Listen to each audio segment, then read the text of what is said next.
Here's the deal. I don't trade Ezekiel Elliott. And the reason why I don't trade Ezekiel Elliott is because he's great and he's young. Simple. And I'm going and more importantly, this is not even an issue for me. I have his rights.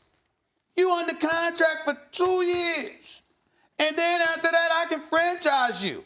Now, don't get me wrong. I don't want you miserable for the long haul. I'm not going to bring you back, give you the finger, and tell you, deal with it. You under contract and pull a Norman Brayman. I own you to the late Reggie White. I'm not going to do something like that, which was so disrespectful. And that's why it was one of those special moments where when Reggie White alerted the public to what was said to him. Oh, no, that transcends money. You're going to tell it, right?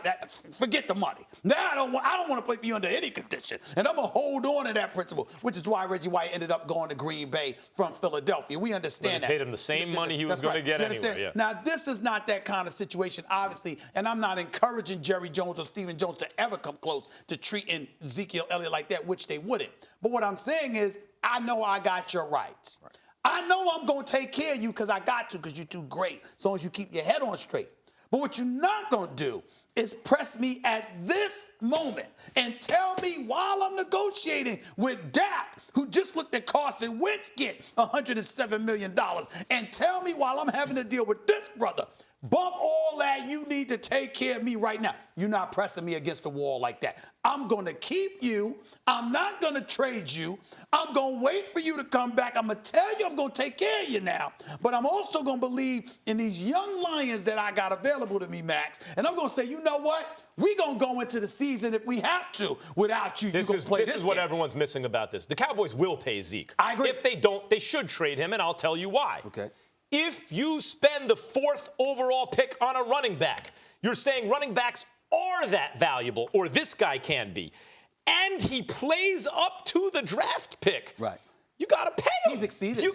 I think either he's worth it or he's not worth it. He's worth it. Not right. So if he's worth it, then you got to pay him, especially when a contemporary of his, Todd Gurley, just got paid. That team also has a quarterback on a rookie contract who is going to get paid. That team also has a lot of people to pay.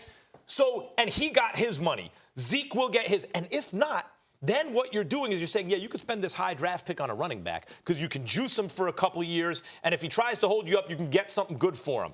Call it, by the way, everyone takes last year's lesson with the Steelers to see, look at that, players. NFL's not playing. These teams aren't playing. They will miss the playoffs, sacrifice the season on the altar of showing you who's boss.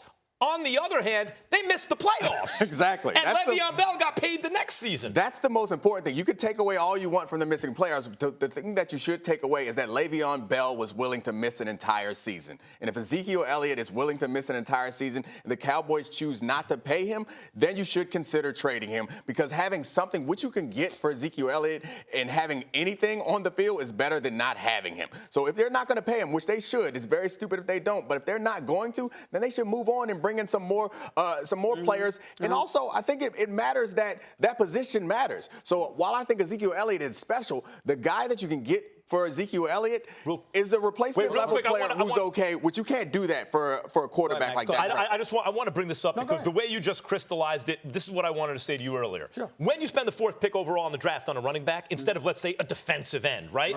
Then you're saying they're worth it. Now, if a defensive end comes up to get paid, they're not balking. They're paying that dude. A left tackle comes up to get paid. A quarterback comes up, you're paying that dude. But you can't have it both ways. When you draft him 4th, you're saying, no, he's worth it. Just like a D-end or a left tackle. Now, is he worth it or not? Time out, youngster. Time out, youngster. You understand what I'm saying? In your early 40s. Here's the deal. I'll be 46 next week. I know that's right. Looking good. Here's the deal. You're omitting the operative word in all of this. And that word would be bluffing. Now, with certain people, you know, I'm not one of those dudes who bluffs. That's just not how I roll. But I don't have Ezekiel's checkered past. I don't have his background.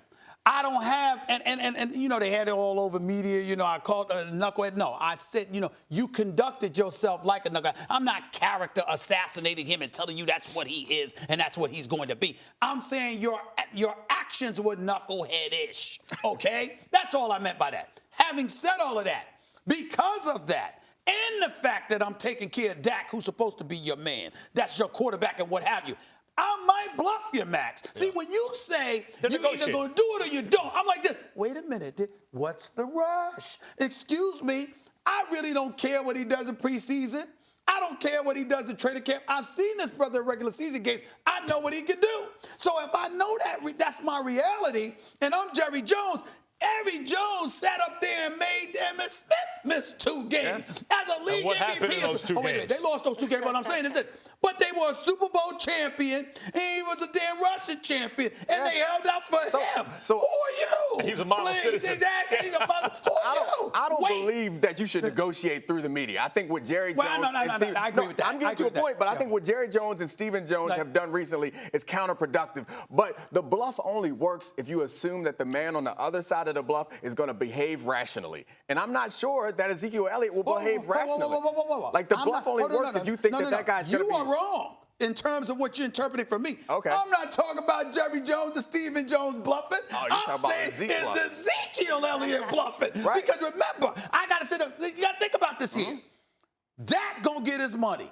The Dallas Cowboys defense is considered elite. Yeah. Amari Cooper is the number 1. Jason Witten's return. Randall Cobb is an upgrade from Cole Beasley. And Dak Prescott's going to have an opportunity to sound without you. And let's not underestimate Alfred Morris only from the standpoint he's familiar with the system. He averaged 4.5 yards a carry last time he was there. We don't know. All I'm saying is they could be Look, saying, here's the difference. are you bluffing, Zeke? Here's the difference That's between him what I'm and saying. Le'Veon Bell. They have not franchised Ezekiel Elliott yet. They He's don't need to. considerably younger than Le'Veon Bell was, right? So it's not like he sits out the season. Now he's a free agent. Le'Veon Bell was in a different situation. Yes, he was. On the other hand, Zeke is at a point of even higher leverage with his team because the Cowboys have every damn thing you need to win a Super Bowl, and he's the best player on the team.